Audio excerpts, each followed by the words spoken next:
being that we are at 3:15, we are going to get started with this incredible panel and make sure that we give them plenty of time. Boy, are we well served by this upcoming panel and the leaders in that panel. My name, again, is Joe Storch. I'm an associate counsel at the State University of New York, and I am pleased to convene the role of leaders in sexual harassment and sexual assault prevention and introduce Dr. Bourne. Dr. Dana Bourne is the faculty chair for the Harvard Kennedy School's Senior Executive Fellows Program and is the faculty advisor for the Black Family Fellowship and a lecturer in public policy at Harvard's Kennedy School of Government. She's a retired brigadier general with 30 years of service in the United States Air Force. You can see her full bio as well as the full bio for each of our panelists on the website for the conference. We invite you again to please, if you are able, turn on your camera, join us. We wish we were all together in person, but in this Zoom environment, those of you who are able to join and turn on your camera. I misspoke earlier, by the way. My team pointed out to me, I said we were joined by folks across the country. I misspoke. We are actually joined by folks across the country and in several other countries around the world. And so we are so pleased to have you with us as well. Without any further ado, Dr. Bourne, the floor is yours, and let's start the panel. Wonderful, Joseph. Thank you so very much. And I'm going to jump right into it because we have so much ground to cover in so little time.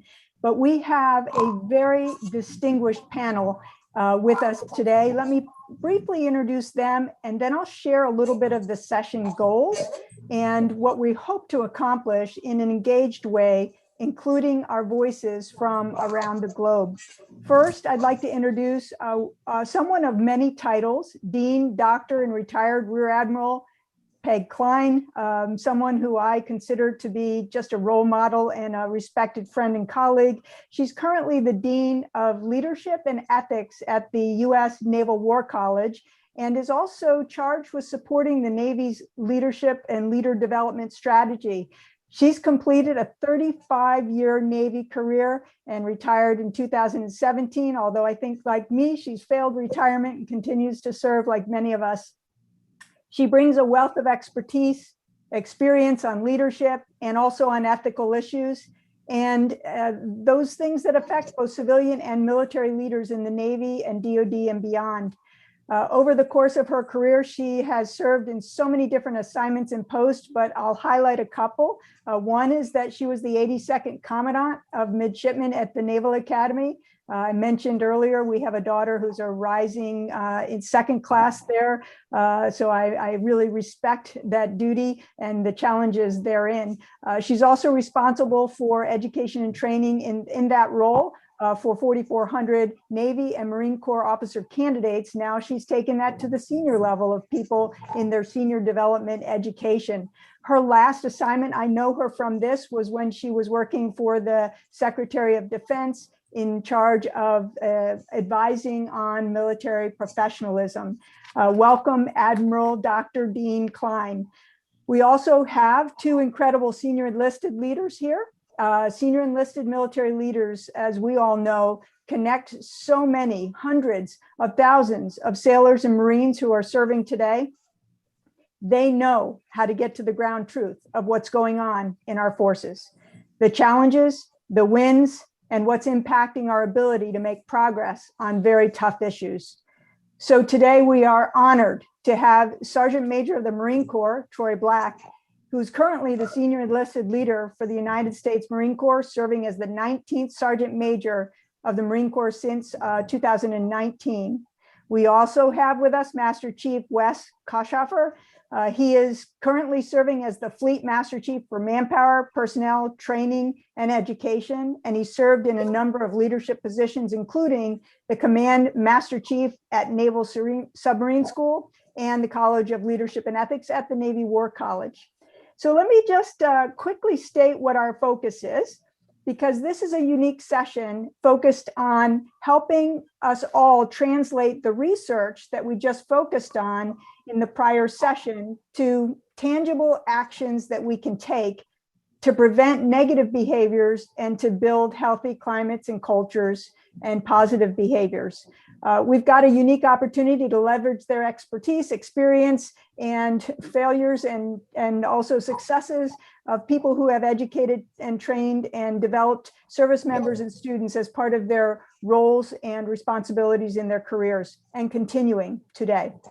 We're going to start with a couple of questions, and then we'll open it up to each and every one of you to field what you would like to talk about just a little bit more. So the first question I'd like to start with asking all of our panelists is really what some of your key takeaways are as you think about the session that we just had, looking at some of the research and talking about some things like authenticity and the tone at the top and the mood in the middle and the buzz at the bottom, and creating cultures and climates that are respectful and have civility and dignity. What are some key takeaways that leaders have to attend to with regard to building healthy relationships, civility, or leadership that's preventing sexual assault and sexual harassment? So this is like building it better to prevent. What are some of the things? And maybe I'll start with you, Admiral Dr. Dean Klein, and then we'll spread it around the panel, and I'll ask a couple more specific questions. Sure. Thank you so much. And I'm really honored to be a panelist today. Let me jump right in and say that when I worked for Secretary Hagel, we were very specific about holding leaders to account, not just in the areas where we could easily measure, right, their tactical proficiency. One of the things we said, and the Navy has had a culture of excellence survey done, where we went out and identified the highest performing units, both by walking around the waterfront and by kind of asking about reputation. My assertion has been that when you walk around and look at organizations that share trust, that have the bonds of trust, whether we are talking combat or working on a staff, you always see a higher level of performance when there is trust, dignity, and respect in the organization, and that's mutual respect. The important part for today's conversation is that organizational climate and organizational culture helps the people who don't adhere to those standards show up in stark contrast to the norms of the organization. So you don't have to sacrifice anything. You don't have to sacrifice combat effectiveness. As a matter of fact, you improve combat effectiveness when mutual respect is part of the culture of the organization. And I don't just mean Navy or Marine Corps as an organization. I mean ship, squadron, MEU, battalion, pick the organization. Those organizations that have a high level of trust outperform those that have low levels of trust. And you have the benefit that people who don't adhere to that culture stand out in stark contrast. All right, just starting off with trust and a capital T. Thank you, ma'am. And let's go with Sergeant Major Black next. Ma'am, and everyone else on the panel, too many three-letter acronyms after everyone's name to be able to kind of get through everybody's titles. One, thanks for allowing myself and Fleet Master Chief to have the opportunity to engage in this conversation. Everyone's got a unique perspective on this topic. Just for clarity, I'm married to a retired Marine, so I have in my home someone who brings that aspect of her career experience into the conversation whenever I have the opportunity to engage across the Marine Corps. And I think that's unique for me because I don't just see it through my eyes, I can also see it through hers. And that's pretty interesting as far as where I come to on this. Maybe you said the capital T is trust, and I would add to the Admiral, I would say trust, yeah, but what we're really doing is forming teams. And I think, and I read in some of the literature and I heard some of the comments previously, I think we see ourselves reversing from the individual, right? Focus and effort on individuals, and think about the collective, right? A group of people that's diverse and inclusive. Like, you can't be those two things as an individual. You're part of a larger group. from where I sit at in my comments on the topic, I would say the focus should be on teams. Why do I say that? Take it out of the military for a moment. Let's focus on sports. There's this, everybody's seen Hard Knocks. Everybody ever seen the show Hard Knocks? There is yet to be a successful football team that's ever been on Hard Knocks. They don't pan out at the end of the year. You see all their antics, right? When you see the team, the players that like are hazing the other players, or they're making comments or taping them to goalposts. Those teams never are at the end of the season, because their dynamic and their culture inside the team generally is about everything except how to build the team. The focus for the military, and I'll speak to the Marine Corps, is about winning fights and battles. And in that environment, it does not matter. Race, color, creed, go in a list of identifiers. Those things are moot if the leader of that team has built a team. And everyone's now inclusive of that team. So the respect comes from being an appreciative member of the team, whatever that team may be. It should be almost automatic. It's synonymous, right? I heard one of the presenters in the last presentation talk about educating leaders to make sure they can see these things. And it's all leaders. Unless you've led an organization, and I think the Admiral and the General specifically can talk about leading an organization, there are lots of things you must concentrate and focus on that are outside of some of the individual things we're trying to get after. We form teams. And if you can form a good, solid team that can accomplish a mission together, I think, ma'am, to your point, Admiral Klein, I'm going to call you Admiral, ma'am, because you're an Admiral, darn it. The comment I would give, ma'am, if I didn't call you Admiral, so I'm not going to call you anything other than that. But to your point, ma'am, I think it's very important to note how you say that if you walk into an environment and you are not a member of that environment, you're the negative energy there, that group is going to let you know it, or you'll sense it. I think one of the challenges we have is once we sense it, what do we do about it? How do we now go after that individual, not single them out? They want to be part of the team. They come from a different environment. They're not part of this team. It's the good team. It's the good environment. And how do we now change their mindsets to be part of this better inclusive team, especially when it comes to dignity and respect? Specific to sexual assault, and I'll close there because I'm kind of all over the place, but intentionally, because it's not an easy subject. We would have solved the problem a long time ago. We're about 10 years into this very heavy-handed effort to get after sexual assault, sexual harassment in the services. I think at some point we have to think about how we've done over the course of the last 10 years, and what's the continuity, what are the consistent pieces that we're measuring and we're trying to get after. There's a lot of change. Every year there's a whole look at this, do this differently, different program. We're 10 years in. If we're still struggling with this at the level that we are, and we are, what are we doing wrong? Not necessarily what are we not doing right, if that makes any sense. Maybe some of the things we're trying to get after over this decade are the wrong ways to have gone about it. That's just something that for us, I would like some feedback from the group, because we're at that point now. Okay, did we get that right? And if it's wrong, don't do that anymore. What should we be doing that's right? On sexual assault, and again, seriously, we'll close. Crime.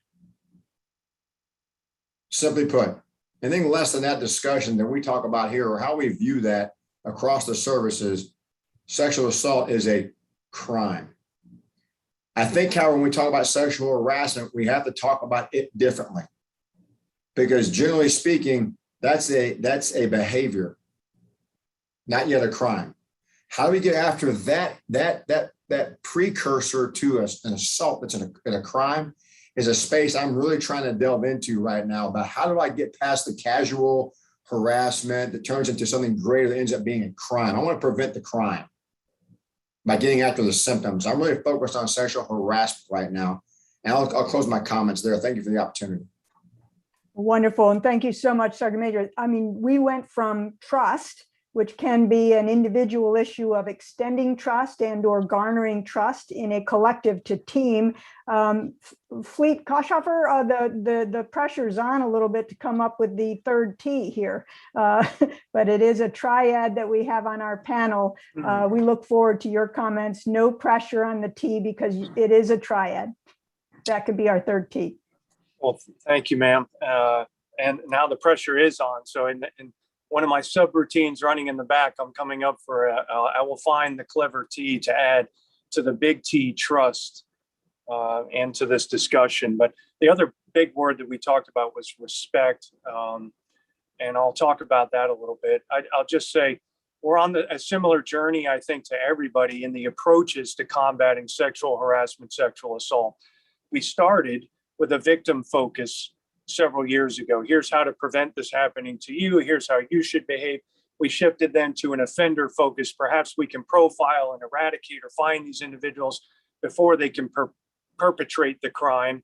And I think much like everybody else, now we're on to sort of the environment, the primary prevention aspect. The rising tide lifts all boats. And for us, spoken culture of excellence, as Admiral Klein brought up, we are working very, very hard on a culture change in the Navy from what we would call a culture of compliance, sort of aiming at average, preventing destructive behavior, doing those things, to striving for excellence, a culture of excellence. We see this as necessary, to remain the #1 Navy in the world, but there are a lot of other aspects to it. In this discussion about sexual assault, sexual harassment, other destructive behaviors and how they relate, you can't teach don't. And it's been our strategy for a long time to try to prevent those.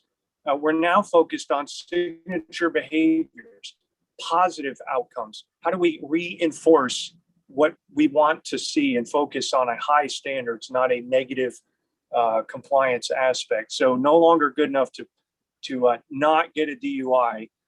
We're striving to live your core values, display leadership, intervene in situations. And we are developing leaders sort of with that in mind. Specifically respect. In the wake of George Floyd, we did some work within the Navy to examine our culture, and it relates here. And the word we heard frequently was respect. And treating everyone with dignity and respect. And we think so much of that as a necessary aspect here to combat sexual harassment, sexual assault, and to have the Navy that the nation needs, that we are considering bringing that on as a core value, adding to honor, courage, commitment, and respect. And that's not a gimmick. There's a lot of leader support within the Navy for that. And it makes a lot of sense. When you respect our core values, you respect your shipmate, you respect our Navy, and you set the right tone and create the right climate, a climate of inclusion, then these other behaviors on the harassment scale stand out. And I've heard it said here, in stark contrast. So I'll close by saying, in the military, I think there is a misconception about what leadership is and what leaders do, and that we are somehow task managers or win at all cost. And that is simply not true. We are changing our culture. We will no longer promote leaders who do not create the right culture, a culture of respect, a culture of excellence where all are valued and treated appropriately. This climate of inclusion within our climate of our culture of excellence. So much work still to be done, but it's an exciting time in the Navy as we are embarking on this sort of culture change. And I think many of the folks in the audience here are on a similar journey, looking for an approach that will move the needle on sexual assault, sexual harassment. Over.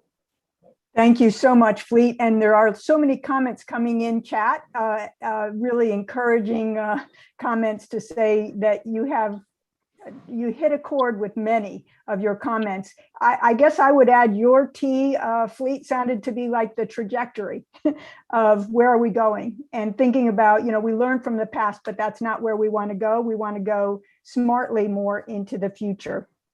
Up and to the right, seeking the big T of character and competence in concert together. Arete, we call it, total personal excellence. Fantastic. We're with you. So let me ask just a couple of quick questions. We'll have to be brief in the responses so that we have a little time to take in a question or two from our amazing participants with us. But let me start first with Admiral Klein, and I'm with you, Fleet, and also with you, Sergeant Major, to call her Admiral. She's earned that. And, you know, you all, you will be a doctor probably one day, we hope. Can pursue that. But considering your role as the Dean and a strategic advisor, what are some of the takeaways relevant from the morning sessions and your experience in higher learning on how institutions of higher learning can organize, train, and equip future leaders to foster this kind of healthy relationships, ethical behaviors, civility, you know, treating people with respect and dignity? How do we institutionalize this into our education and training curriculums across leadership development pipelines? So, you know, so this is something the Navy has been tackling for a few years. I will just use the Naval War College as an example. 3 years ago, our entire curriculum was focused on strategy and policy and history and studying former leaders. And then 3 years ago, we brought into the curriculum leader development. And so you have to institutionalize this. I actually, Sergeant Major, I think we crossed paths at some point when I was still in uniform, because one of the things that the Marine Corps does very well is you're enlisted, take an exam at every time they get promoted. And our folks take it, sailors take exams too, but my exposure to the Marine Corps when I was in 1-star command was that your testing was holistic. And that's where the Navy has shifted to, where Master Chief Koschhofer, when he was in Newport, introduced courses that were leader development oriented. So what we've had to do as an institution is, first of all, learn from the other institutions. And so I'd say the Navy learned from the Marine Corps and the Army and Air Force, because each did something a little bit different, and we really need the composite of all those really good ideas. But too often in our education and training curricula, we focus on the things that are easily measured. Leadership, leading teams. And Sergeant Major, I think there's a really good blend of, hey, the leader has to lead a team. You have to operate from the team. And I think just like a kaleidoscope, you move it a little bit and you're focusing either on the leader or the team. Both are incredibly important, but we had to get out of the business of just doing that which was easy, just that which was technical, that which was tactical, and really have to focus on the things that study the person and get into habits where you are helping people not just have difficult conversations about race or gender or crime, because you're both absolutely right? Sexual assault is a crime. Sexual harassment is not in line with the Uniform Code of Military Justice.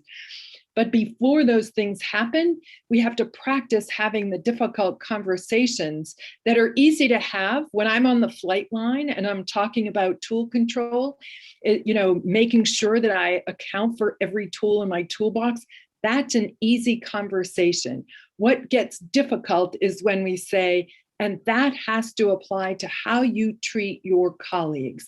You have to be accountable for everything you do. And when you cannot account for it, you either need to come forward or one of your shipmates needs to help you come forward and get better at what you're doing. So I'd say that's a whole ball of wax in there, but there's a few things buried in there that we've taken a round turn on to approach the challenges differently. Oh, wonderful. What matters is what we measure matters, and what matters we need to measure. Very good. Fleet Master Chief Koschhofer, I want to ask you, as a senior enlisted leader, you tend to have a sixth sense about how individuals within teams or broader organizations feel, think, behave. Some people call that empathy, and you practice that, you use that muscle. So how do we leverage and harness that muscle, that wisdom of empathy, to foster healthy relationships, ethical behaviors, and civility in the fleet and beyond? Thank you for that question. I think It's not really a sixth sense when you know your people. And I think that's at the root of this is developing leaders that understand their job beyond the task manager that getting the job done, but that your role is really to develop people and teams and to care for them, right? As a chief petty officer in the Navy, we stress during leader development that you are providing care and feeding to America's sons and daughters who volunteered to serve within the military. And the only way that you can do that at the appropriate level is to know them at a deep level, to care, to have that empathy at a deep, deep level. And when you do, it's so easy then to detect changes in behavior or nuance or when things are off. So it's a little bit of smoke and mirrors, not a sixth sense. But you have to create that expectation that leaders are expected to know the details, to be engaged and involved. And we have to develop in that image, and we have to evaluate and measure in that image. To back to Admiral Klein's point there, and yours as well. You have to measure that, and it has to matter. So, hey, CMC, got a minute, is an expression for a command master chief in the Navy that's like the background, the soundtrack to your life. If you're not hearing that, hey, chief, got a minute, hey, ma'am, got a minute, hey, CMC, got a minute, something is off. When the music stops, you've got a problem. And I think it's a Colin Powellism or somebody that says, when people stop bringing you their problems, you have become the problem. And so I think important that we stress that, measure it, and you have to develop that within leaders. It's not as intuitive to everybody as perhaps it should be. So. Great. It comes back to that capital T and trust and having that trust in multi directions. Thank you so much. Let me ask now, Sergeant Major Troy Black, given your extensive experience, you've been making Marines as a drill instructor, a senior drill instructor, a school instructor of DIs, and a drill master. How do you, or how do we develop leaders who not only know how to recognize and prevent negative behaviors, but also know what to do to develop the healthy climates where these behaviors or positive behaviors, or I'm sorry, negative behaviors are less likely to occur and positive behaviors are much more likely to happen? And thanks for the question. First of all, those are all bad examples of flexible, imperfect environments, because that's a very rigid place when you talk about recruit training. However, important to this conversation, all the services are a product of society. And if we sit on that for a second, this is a consistent theme we came up with the last time we actually did an in-person regional session at the University of, New Mexico. And even in that environment, and I mean, just shift it to the colleges for a moment.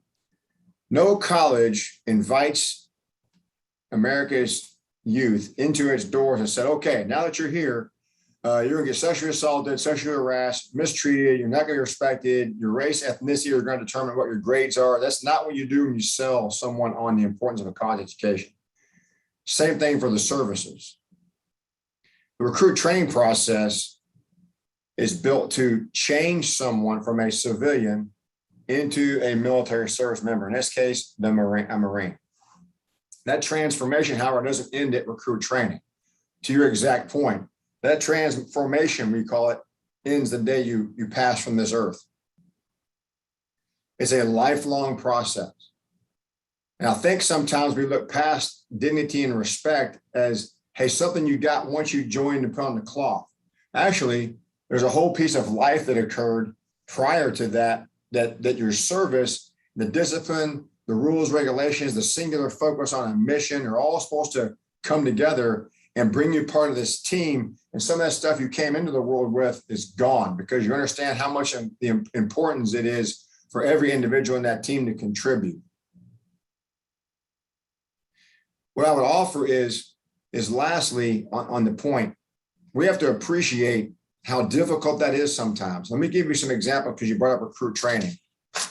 In America in 2021, when a recruit goes to recruit training, we still have to teach them how to brush their teeth because they never have in their life. This is in America. What proper nutrition is about. Male and female hygiene. So now we're talking about behavior, and now we're talking about relationships, and now we're talking about leadership, and now we're talking about all these other things. It's amazing what happens in the recruit training environment for all the services. But once you have someone in the uniform, now it's where leaders take over, and now you start to put those other things into the person. And by the way, what we have coming through the doors by and large is amazing. It's no different 32 years ago than it is today. Americans that join the military are phenomenal. But there's always this piece about how they interact socially that I think we have to take into consideration, because how we interact socially right now is different than how everyone on the screen interacted socially. Most of it is through a device. So the interpersonal relationship that we're trying to instill and get after and teach while when someone's in service doesn't necessarily exist at large like we grew up with it. The interpersonal piece is just different. So the dynamic now is that how a leader used to interact with those that they were leading, that interpersonal piece is not part of who they're leading any longer. So it makes it difficult for those conversations to be had. And Admiral Mam, I think you brought up, and so did the fleet. So I'm going to talk about race and gender and religion, because we still talk about those things. I do it for I will come and speak to you about it. The people we're talking to now, the younger generation, don't interact in this close one-on-one space. We have to learn to be able to communicate differently in that space. And we have to also understand that our society has to learn to once again communicate in that space. Because it's easy to hide behind your screen. You can't hide in front of individuals with what you say, what you do, or anything else. I'll hold it there because I know you said short answers, so I kept it under 25 minutes. It's good. That's okay. That is wonderful. And I had somebody correct me recently of a generation that said, the walk the talk and the talk the walk, and that integrated leadership and life is actually that the audio matches the video. And I thought that was kind of an interesting way to put it. I put a thank you out there in the chat because unfortunately this time has gone way too fast, but a great thank you to our distinguished panel and session participants, to the wonderful engaged chat conversation, and to your sense of urgency, everyone's, about this topic and our role and responsibility. I'll go back to those T's of trust and team and our trajectory. And I'll add 3 C's because, we all embrace the coming up with character for commanding in combat. I mean, that's really what we like to develop, but we also like to develop this sense of community that is dedicated towards the mission, competence, building the skills that we need to for this particular topic and others, of building these cohesive teams with equity, inclusion, diversity, and also a commitment. I think that goes to that tenacity that we have for this, just like measuring other things. So I just want to say to Admiral Klein, to Sergeant Major Black, and also to Fleet Kosteffer, thank you so very much for your panel participation and sharing your great wisdom. It resonates. And I'll hand it back to you, Joe. Thank you for hosting this panel, and to Jess. Outstanding. I'm going to add the T of truth. It is easy to ignore these topics. It is hard to speak truth to them, especially when that truth comes from folks of such distinction in leadership roles. That is hard to do. And you are doing it with aplomb.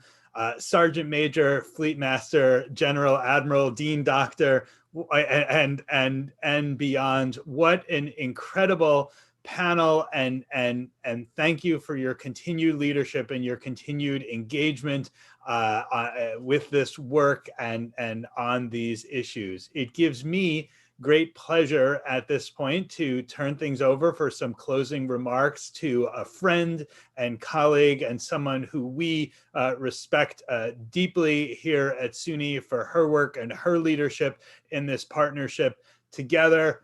Dr. Jessica Gallus to take us out. Dr. Gallus, the floor is yours. Thanks so much, Joe, and a huge, huge thank you to the incredible panel of leaders we just had. I feel like there's not always a day where you say, yes, I'm doing what I'm supposed to be doing. And today just felt like one of those days. Such an incredible honor to hear from so many experts in the field and incredible leaders. So thank you. And thanks to our SUNY partners too for their tremendous work in pulling all of this together, and as well as some of our team in terms of Julie Patrick, Navi, and others. So Joe, can you remind me how much time I have for this? I know it's pretty brief in terms of the remarks. You have about 10 minutes. And before you do, I almost forgot to throw in the code, which we are going to add for those who are seeking the credit. The code is strawberry, which can be sent to arrive@suny.edu or entered into the Google form. Again, that code is strawberry. And Jess, about 10 minutes or so, we have plenty of time. Okay, well, these are in no particular order, so don't hold it against me. There were so many nuggets today that I want to highlight, and I'll start with the presentation from Dr. Porath. And so, I mentioned in the beginning of my talk on healthy relationships, why healthy relationships. We're here to talk about sexual harassment, sexual assault, and getting after some of these tough issues. And the link is really primary prevention and protective factors. So this recognition that the absence of negative behavior is not necessarily the presence of a positive climate. One of the things that I really appreciated about Dr. Porath's work is the tie to what I would call performance outcomes. So outcomes related to, whether it's the bottom line, and in many organizations that's financial. For the military, it's our ability to fight and win our nation's wars. And so, when we have these just general disrespects, just low level negative behavior, thinking about how disruptive that is to team members and to the larger team, given the impacts to those team members. So I really appreciate her setting the foundation in that way. In terms of some of the takeaways on the healthy relationships work that was discussed in the second panel with, leadership and climate focus, I think some of the key takeaways there are the need to really expand our thinking beyond the individual. And I know the Sergeant Major of the Marine Corps talked about this a bit, the shift from that individual to the collective. And in many cases, universities, colleges may be saying, well, hey, how does that relate to us? We're not going into battle. We're not, we're not involved in the same kinds of missions, but most of us work in team environments. And within those environments, we know that the impacts of, disrespect, sexual harassment, and other negative behaviors are really the foundation sometimes for sexual assault risk. And to that end, there's one thing that has popped up a few times today in terms of sexual harassment and sexual assault. And I want to just make a point, and people can do with it what they will. I'd be interested to hear people's feedback on this. But this idea, I think we've dichotomized sexual harassment and sexual assault in such a way that it's in some ways easy to dismiss sexual harassment. And it's not that we are dismissing it. I was so encouraged by the number of comments today that leaders made around, I am really trying to get after sexual harassment. I'm trying to get after these behaviors that we know are risk factors. Even those sentiments are really important in terms of the culture shift that our services are making. But one of the things I'll highlight is that I think sometimes we've got a false belief that sexual harassment is not as negative or harmful as sexual assault. And I would just ask everybody to give that a little bit more consideration, especially when I think about some of the work that came out of the National Academy of Sciences on sexual harassment in STEM. I think about how many STEM folks we need in the military, given our focus on technology. And I think, okay, if I'm sexually harassed early on in my career, and I decide because of that I'm getting out of, STEM altogether, that impacts my earnings over the course of a lifetime. It impacts what my job opportunities are, and it impacts talent management for both academic organizations as well as the military. And so I just think we have to be really thoughtful about what does it mean, in terms of the negative impacts for some of these different negative behaviors, and not being so binary in the way we think about it. Some of the other pieces that came up in terms of that first session on leadership and climate, I love what Dr. Hannah talked about in terms of climate overall and artifacts and beliefs, and what you can see above the surface and what you can't, and also what are the assumptions we're making. So in a lot of cases, I see that some of the assumptions are around, well, maybe we can solve these challenges through training, through policy. Those things are not bad. Those are really useful levers. And then when I think about what some of the leaders shared today in the afternoon session on leadership with Sergeant Major and Fleet Koshafor and Admiral Klein and Dr. Bourne, some of the things they talked about were really about changing culture and climate. And we know that policy and training do not always help shift that culture. And so somebody noted today, I think it might have been Dr. Hannah, that, it makes a big difference if a leader gets up and talks to some of these issues versus bringing in your compliance person who says, don't do all of these different things. And so just thinking about how do we integrate these concepts in a way that is organic, in a way that just becomes part of the regular conversation about leadership versus a conversation about leadership as related to sexual assault or sexual harassment or other negative behaviors. I think the more we can see these prevention behaviors as an integral part of leadership in general, the more integrated they become and the more opportunities for culture change we have. So some of the one of the other things I wanted to point out from this morning, I told you I was going all over the place, so bear with me. One of the other things I wanted to point out is Dr. Magley's focus on gender harassment and how sometimes we get really caught up in this idea that sexual harassment is about sexualized behavior, that it's, about come-ons and sexual interest. But we know from the research that it's really about power, and it's about a way to exclude others and keep others separate from the rest of the group. And so I would just challenge everyone to really think about those very small behaviors that occur on a regular basis, or, you may hear something and think, that comment is kind of off. And you may not really think much of it, but it's that kind of behavior that we've got to get after, that, humiliating or disparaging remark, which is much more common than some of those sexualized behaviors that Dr. Magley spoke about as well.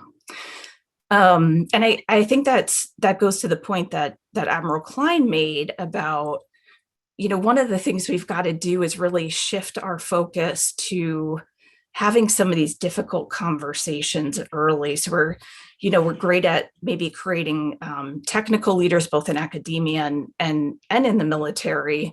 We're great at creating leaders who are very skilled in particular areas, or are able to accomplish monumental feats because of their research or because of, their ability to manage processes and complex organizations.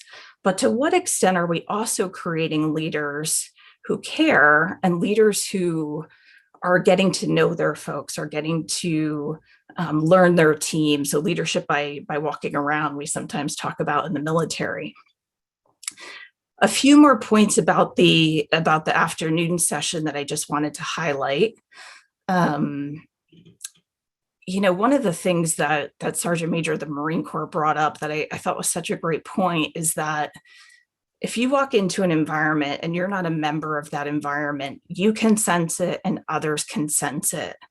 And how do we, now change the mindset of an individual who's a part of a team, but not really integrated into that team? And so I think about some of the research that needs to be done on ostracism and some of the leadership approaches that we may need to work on, or team approaches that we may need to work on, to say, hey, how do we incorporate this person, especially if this person doesn't look like us, especially if there's, something unique about this person, knowing that high performance organizations are often founded in diversity. How do we tie some of those things in so we can both reduce negative behaviors, but also capitalize on the talent we have? A few other areas that folks pointed out.